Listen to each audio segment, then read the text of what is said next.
বলিও কড়াই ভাই, তোমার এই দশা কেন? নিজেকে কি চারকোল ফ্যাক্টরি ভেবেছো?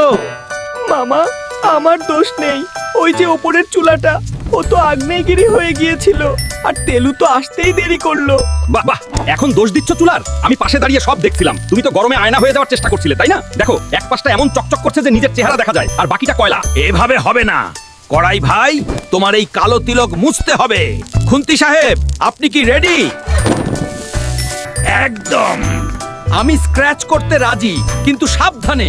আবার বেশি জোরে ঘষলে কড়াই ভাইয়ের চামড়া উঠে যাবে।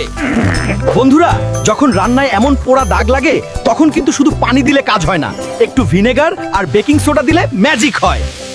এই দেখ, এখন চকচক করছে। মনে রেখো, রান্না হলো একটা শিল্প, আর শিল্পীর প্রধান শত্রু হলো মনোযোগের অভাব।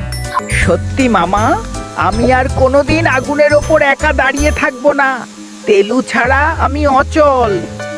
আর দর্শকদের বলছি, পেঁয়াজ কাটার সময় আমাকে দোষ দেবেন না। আমি কাঁদি না, আপনাদের চোখের ময়লা পরিষ্কার করি। আর হ্যাঁ, কড়াই পোড়ালে কিন্তু আমার মতো রাগী পেঁয়াজের পাল্লায় পড়বেন।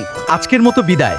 ভিডিওটা ভালো লাগলে লাইক দিন আর সাবস্ক্রাইব করুন, না হলে কিন্তু পরের বার আপনার তরকারিতে আমি আসবো না। টাটা।